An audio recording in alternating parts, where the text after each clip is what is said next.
Today we're going to read Chapter 3 from Harry Potter and the Sorcerer's Stone. Chapter 3 is called The Letters from No One. The escape of the Brazilian boa constrictor earned Harry his longest ever punishment. By the time he was allowed out of his cupboard again, the summer holidays had started and Dudley had already broken his new Cinecamera, crashed his remote control airplane, and first time on his racing bike, knocked down old Mrs. Figg as she crossed Privet Drive on her crutches.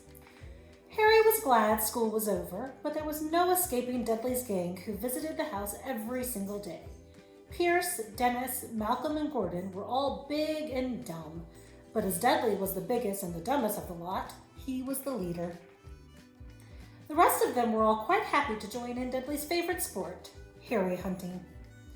This was why Harry spent as much time as possible out of the house wandering around and thinking about the end of the holidays, where he could see a tiny ray of hope. When September came, he would be going off to secondary school, and for the first time in his life, he wouldn't be with Dudley. Dudley had a place at Uncle Vernon's old school, Smeltings. Pierce Polkus was going there too. Harry, on the other hand, was going to Stonewall High, the local comprehensive. Dudley thought this was very funny. They stuff people's heads down the toilet first day at Stonewall, he told Harry. Want to come upstairs and practice? No thanks, said Harry. The poor toilet's never had anything as horrible as your head down it. It might be sick. Then he ran before Dudley could work out what he'd said. One day in July, Aunt Petunia took Dudley to London to buy his Smeltings uniform, leaving Harry at Mrs. Figg's. Mrs. Figg wasn't as bad as usual. It turned out she'd broken her leg tripping over one of her cats, and she didn't seem quite as fond of them as before. She let Harry watch television and gave him a bit of chocolate cake that tasted as though she'd had it for several years. That evening, Dudley paraded around the living room for the family in his brand new uniform. Smeltings boys wore maroon tailcoats, orange knickerbockers, and flat straw hats called boaters. You can see Dudley kind of dressed up there in the uniform. They also carried knobbly sticks used for hitting each other while the teachers weren't looking. This was supposed to be good training for later life. As they looked at Dudley in his new knickerbockers, Uncle Vernon said gruffly that it was the proudest moment of his life. Aunt Petunia burst into tears and said she couldn't believe it was her ickle Duddykins. He looked so handsome and grown up. Harry didn't trust himself to speak. He thought 2 of his ribs might already have cracked from trying not to laugh. There was a horrible smell in the kitchen next morning when Harry went in for breakfast. It seemed to be coming from a large metal tub in the sink. He went to have a look. The tub was full of what looked like dirty rags swimming in gray water. "What's this?" he asked Aunt Petunia. Her lips tightened as they always did if he dared to ask a question. "Your new school uniform," she said. Harry looked in the bowl again. "Oh," he said, "I didn't realize it had to be so wet." "Don't be dumb," snapped Aunt Petunia. "I'm dyeing some of Dudley's old things gray for you. It'll look just like everyone else's when I've finished." Harry seriously doubted this, but thought it best not to argue. He sat down at the table and tried not to think about how he was going to look on his first day at Stonewall High. Like he was wearing bits of old elephant skin, probably. Dudley and Uncle Vernon came in, both with wrinkled noses because of the smell from Harry's new uniform. Uncle Vernon opened his newspaper, and as usual, Dudley banged his smelting stick, which he carried everywhere, on the table. They heard the click of the letterbox and flop of letters on the doormat. "Get the post, Dudley," said Uncle Vernon from behind his paper. "Make Harry get it." "Get the post, Harry." "Make Dudley get it." "Poke him with your smelting stick, Dudley." Harry dodged the smelting stick and went to get the post. 3 things lay on the doormat: a postcard from Uncle Vernon's sister Marge, who was holidaying on the Isle of Wight, a brown envelope that looked like a bill, and a letter for Harry. Harry picked it up and stared at it, his heart twanging like a giant elastic band. No one ever in his whole life had written to him. Who would? He had no friends, no other relatives. He didn't belong to the library, so he'd never gotten rude notes asking for books back. Yet there it was. A letter addressed so plainly there could be no mistake. Mr. H. Potter, The Cupboard Under the Stairs, 4 Privet Drive, Little Waning, Surrey. The envelope was thick and heavy, made of yellowish parchment, and the address was written in emerald green ink. There was no stamp. Turning the envelope over, his hand trembling, Harry saw a purple wax seal bearing a coat of arms. A lion, an eagle, a badger, and a snake surrounding a large letter H. "Hurry up, boys," shouted Uncle Vernon from the kitchen. "What are you doing, checking for letter bombs?" He chuckled at his own joke. Harry went back to the kitchen, still staring at his letter. He handed Uncle Vernon the bill and the postcard, sat down, and slowly began to open the yellow envelope. Uncle Vernon ripped open the bill, snorted in disgust, and flipped over the postcard. "Marge is ill," he informed Aunt Petunia. "Ate a funny whelk." "Dad!" said Dudley suddenly. "Dad, Harry's got something!" Harry was on the point of unfolding his letter, which was written on the same heavy parchment as the envelope, when it was jerked sharply out of his hand by Uncle Vernon. "That's mine," said Harry, trying to snatch it back. "Who'd be writing you?" sneered Uncle Vernon, shaking the letter open with one hand and glancing at it. His face went from red to green faster than a set of traffic lights, and it didn't stop there. Within seconds, it was the grayish white of old porridge. Sounds like he's getting kind of sick, doesn't it? "Petunia," he gasped. Dudley tried to grab the letter to read it, but Uncle Vernon held it high out of his reach. Aunt Petunia took it curiously and read the first line. For a moment, it looked as though she might faint. She clutched her throat and made a choking noise. "Vernon! Oh my goodness, Vernon!" They stared at each other, seeming to have forgotten that Harry and Dudley were still in the room. Dudley wasn't used to being ignored. He gave his father a sharp tap on the head with a smelting stick. "I want to read that letter," he said loudly. "I want to read it," said Harry furiously, "as it's mine." "Get out, both of you," croaked Uncle Vernon, stuffing the letter back inside its envelope. Harry didn't move. "I want my letter," he shouted. "Let me see it," demanded Dudley. "Out!" roared Uncle Vernon, and he took both Harry and Dudley by the scruffs of their necks and threw them into the hall, slamming the kitchen door behind them. Harry and Dudley promptly had a furious but silent fight over who would listen at the keyhole. Dudley won. So Harry, his glasses dangling from one ear, lay flat on his stomach to listen at the crack between the door and the floor. "Vernon," Aunt Petunia was saying in a quivering voice, "look at the address. How could they possibly know where he sleeps? You don't think they're watching the house?" "Watching? Spying? Might be following us," muttered Uncle Vernon wildly. "But what should we do, Vernon? Should we write back? Tell them we don't want—" Harry could see Uncle Vernon's shiny black shoes pacing up and down the kitchen. "No," he said finally. "No, we'll ignore it. If they don't get an answer, yes, that's best. We won't do anything." "But I'm not having one in the house, Petunia. Didn't we swear when we took him in we'd stomp out that dangerous nonsense?" That evening, when he got back from work, Uncle Vernon did something he'd never done before. He visited Harry in the cupboard. "Where's my letter?" said Harry, the moment Uncle Vernon had squeezed through the door. "Who's writing to me?" "No one. It was addressed to you by mistake," said Uncle Vernon shortly. "I have burned it." "It was not a mistake," said Harry angrily. "It had my cupboard on it." "Silence!" yelled Uncle Vernon, and a couple of spiders fell from the ceiling.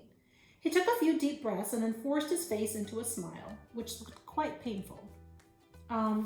Yes, Harry, about this cupboard.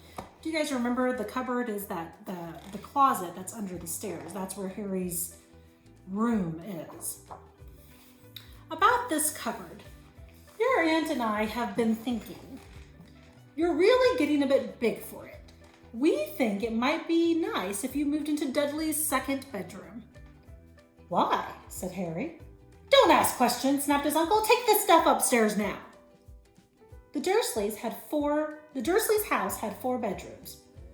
One for Uncle Vernon and Aunt Petunia, one for visitors, usually Uncle Vernon and Sister Marge, one where Dudley slept, and one where Dudley kept all of his toys and things. That wouldn't fit into his first bedroom.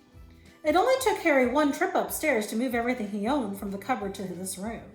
He sat down on the bed and stared around him. Nearly everything here was broken. The month-old Cinecamera was lying on top of a small working tank Dudley had once driven over the next door's dog. In the corner was Dudley's first ever television set, which he'd put his foot through when his favorite program had been canceled. There was a large bird cage, which had once held a parrot that Dudley had swapped at school for a real air rifle, which was up on a shelf with the end all bent because Dudley had sat on it. Other shelves were full of books. They were the only things in the room that looked as though they'd never been touched. From downstairs came the sound of Dudley bawling at his mother. "I don't want him in there! I need that room! Make him get out!" Harry sighed and stretched out on the bed. Yesterday, he'd have given anything to be up here. Today, he'd rather be back in his cupboard with that letter than up here without it. Next morning at breakfast, everyone was rather quiet. Dudley was in shock. He'd screamed, whacked his father with a smelting stick, been sick on purpose, kicked his mother, and thrown his tortoise through the greenhouse roof, and he still didn't have his room back. Harry was thinking about this time yesterday and bitterly wishing he'd opened the letter in the hall. Uncle Vernon and Aunt Petunia kept looking at each other darkly. When the post arrived, Uncle Vernon, who seemed to be trying to be nice to Harry, made Dudley go and get it. They heard him banging things with his smelting stick all the way down the hall. Then he shouted, "There's another one! Mr. H. Potter, the smallest bedroom, 4 Privet Drive." With a strangled cry, Uncle Vernon leapt from his seat and ran down the hall, Harry right behind him. Uncle Vernon had to wrestle Dudley to the ground to get the letter from him, which was made difficult by the fact that Harry had grabbed Uncle Vernon around the neck from behind. After a minute of confused fighting in which everyone got hit a lot by the smelting stick, Uncle Vernon straightened up, gasping for breath, with Harry's letter clutched in his hand. You can kind of see here what that fight might have looked like. "Go to your cupboard. I mean your bedroom," he wheezed at Harry. "Dudley, go. Just go." Harry walked around and round his new room. Someone knew he had moved out of his cupboard, and they seemed to know he hadn't received this first letter. Surely that meant they'd try again, and this time he'd make sure they didn't fail. He had a plan. The repaired alarm clock rang at 6 o'clock the next morning. Harry turned it off quickly and dressed silently. He mustn't wake the Dursleys. He stole downstairs without turning on any of the lights. He was going to wait for the postman on the corner of Privet Drive and get the letters for number 4 first. His heart hammered as he crept across the dark hall towards the front door. Ah! Harry leapt into the air. He'd trodden on something big and squishy on the doormat, something alive. Lights clicked on upstairs, and to his horror, Harry realized that the big squashy something had been his uncle's face. Uncle Vernon had been lying at the foot of the front door in a sleeping bag, clearly making sure that Harry didn't do exactly what he'd been trying to do. He shouted at Harry for about half an hour and then told him to go and make a cup of tea. Harry shuffled miserably off into the kitchen, and by the time he got back, the post had arrived, right into Uncle Vernon's lap. Harry could see 3 letters addressed in green ink. "I want," he began, but Uncle Vernon was tearing the letters into pieces before his eyes. Uncle Vernon didn't go to work that day. He stayed at home and nailed up the letterbox. So now it looks like they're not going to be able to get any mail coming through their mail slot. "See," he explained to Aunt Petunia through a mouthful of nails, "if they can't deliver them, they'll just give up." "I'm not sure that'll work, Vernon." "Oh, these people's minds work in strange ways, Petunia." "They're not like you and me," said Uncle Vernon, trying to knock in a nail with a piece of fruit cake Aunt Petunia had just brought him. On Friday, no fewer than 12 letters arrived for Harry. As they couldn't go through the letterbox, they had been pushed under the door, slotted through the sides, and a few even forced through the small window in the downstairs toilet. Uncle Vernon stayed at home again. After burning all the letters, he got out a hammer and nails and boarded up the cracks around the front and back doors so no one could go out. He hummed tiptoe through the tulips as he worked and jumped at all small noises. On Saturday, things began to get out of hand. 24 letters to Harry found their way into the house, rolled up and hidden inside each of 24 eggs that their very confused milkman had handed Aunt Petunia through the living room window. How in the world did they get letters inside of the eggs? While Uncle Vernon made furious telephone calls to the post office and the dairy trying to find someone to complain to, Aunt Petunia shredded the letters in her food mixer. "Who on earth wants to talk to you this badly?" Dudley asked Harry in amazement. On Sunday morning, Uncle Vernon sat down at the breakfast table looking tired and rather ill, but happy. "No post on Sundays," he reminded them happily, as he spread marmalade on his newspapers. "No letters today." Something came whizzing down the kitchen chimney as he spoke and caught him sharply on the back of the head. Next moment, 30 or 40 letters came pelting out of the fireplace like bullets. The Dursleys ducked, but Harry leapt into the air, trying to catch one. "Out! Out!" Uncle Vernon seized Harry around the waist and threw him into the hall. When Aunt Petunia and Dudley had run out with their arms over their faces, Uncle Vernon slammed the door shut. They could hear the letters still streaming into the room, bouncing off the walls and floor. "That does it," said Uncle Vernon, trying to speak calmly, but pulling great tufts out of his mustache at the same time. "I want you all back here in 5 minutes, ready to leave. We're going away. Just pack some clothes, no arguments." He looked so dangerous with half his mustache missing that no one dared argue. 10 minutes later, they had wrenched their way through the boarded-up doors and were in the car, speeding towards the motorway. Dudley was sniffling in the back seat. His father had pushed him on the head for holding them up while he tried to pack his television, video, and computer in his sports bag. They drove and drove. Even Aunt Petunia didn't dare ask where they were going. Every now and then, Uncle Vernon would take a sharp turning and drive in the opposite direction for a while. Shake 'em off, he muttered whenever he did this. They didn't stop to eat or drink all day. By nightfall, Dudley was howling. He never had such a bad day in his life. He was hungry. He'd missed 5 television programs he'd wanted to see, and he'd never gone so long without blowing up an alien on his computer game. Uncle Vernon stopped at last outside a gloomy-looking hotel on the outskirts of a big city. Dudley and Harry shared a room with twin beds and damp, musty sheets. Dudley snored, but Harry stayed awake, sitting on the windowsill, staring down at the lights of passing cars and wondering. They ate stale cornflakes and cold tinned tomatoes on toast for breakfast next day. They had just finished when the owner of the hotel came over to their table. "Excuse me, but is one of you Mr. H. Potter? Only I got about 100 of these at the front desk." She held up a letter so they could read the green ink address. "Mr. H. Potter, room 17, Railview Hotel, Cokeworth." Harry made a grab for the letter, but Uncle Vernon knocked his hand out of the way. The woman just stared. "I'll take them," said Uncle Vernon, standing up quickly and following her from the dining room. "Wouldn't it be better just to go home, dear?" Aunt Petunia suggested timidly hours later. But Uncle Vernon didn't seem to hear. Exactly what he was looking for, none of them knew. He drove them into the middle of a forest, got out, looked around, shook his head, got back in the car, and off they went again. The same thing happened in the middle of the plowed field, halfway across a suspension bridge, and at the top of a multi-story car park. "Daddy's gone mad, hasn't he?" Dudley asked Aunt Petunia dully late that afternoon. Uncle Vernon had parked at the coast, locked them all inside the car, and disappeared. It started to rain. Great drops beat on the roof of the car. Dudley sniveled. "It's Monday," he told his mother. "The great Humberto's on tonight. I want to stay somewhere with a television." Monday. This reminded Harry of something. If it was Monday, and you can usually count on Dudley to know the days of the week because of the television, then tomorrow, Tuesday, was Harry's 11th birthday. Of course, his birthdays were never exactly fun. Last year, the Dursleys had given him a coat hanger and a pair of Uncle Vernon's old socks. Still, you weren't 11 every day. Uncle Vernon was back, and he was smiling. He was also carrying a long, thin package and didn't answer Aunt Petunia when she asked him what he'd bought. "Found the perfect place," he said. "Come on, everyone out." It was very cold outside the car. Uncle Vernon was pointing at what looked like a large rock away out to sea. Perched on top of the rock was the most miserable little shack you could imagine. One thing was certain, there was no television there.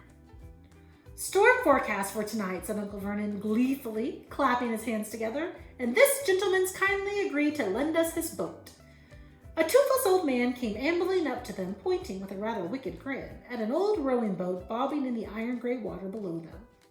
"I've already got us some rations," said Uncle Vernon, "so all aboard." It was freezing in the boat. Icy sea spray and rain crept down their necks and a chilly wind whipped their faces. After what seemed like hours, they reached the rock where Uncle Vernon, slipping and sliding, led the way to the broken down house. The inside was horrible. It smelled strongly of seaweed. The wind whistled through the gaps in the wooden walls. Could you imagine staying in a place like that? There's a picture of Uncle Vernon rowing them to get to the house. And you can kind of see it here at the top, what it might look like. The fireplace was damp and empty.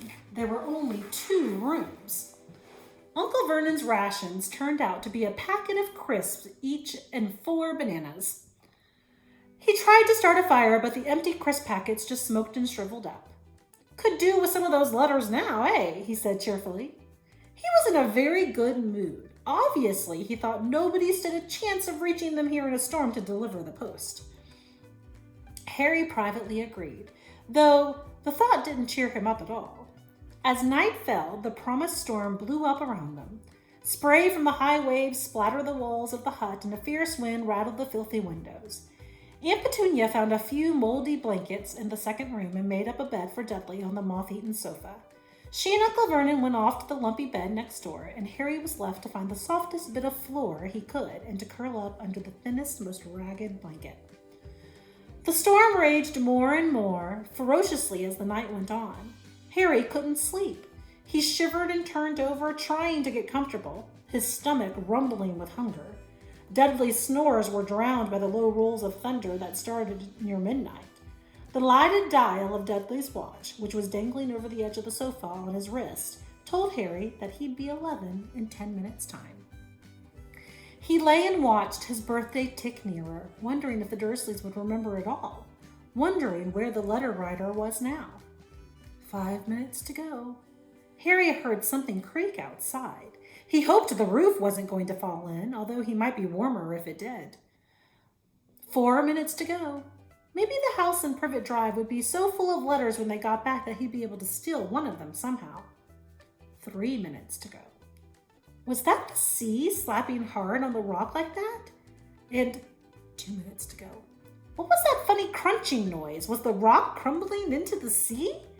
1 minute to go and he'd be 11. 30 seconds, 20, 10, 9. Maybe he'd wake Dudley up just to annoy him. 3, 2, 1, boom! The whole shack shivered, and Harry sat bolt upright staring at the door. Someone was outside, knocking to come in.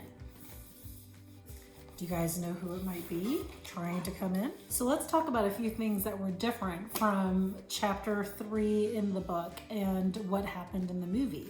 If you recall in the movie, Harry did receive the letters. They were always addressed to Privet Drive, to the cupboard under the stairs.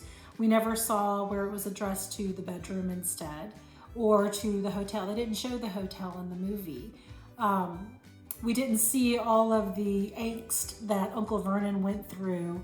We knew he was annoyed in the movie, but we didn't really see all that was happening that you see here in the story. And that's one big difference, when you're reading a chapter book that's been turned into a movie. A lot of times they have time constraints in a movie, so they leave things out. That's one of the benefits of reading a story prior to watching a movie, or even after. You get to find out all of the things that were left out of the story. So tune in again next week and we'll read chapter 4 from Harry Potter and the Sorcerer's Stone.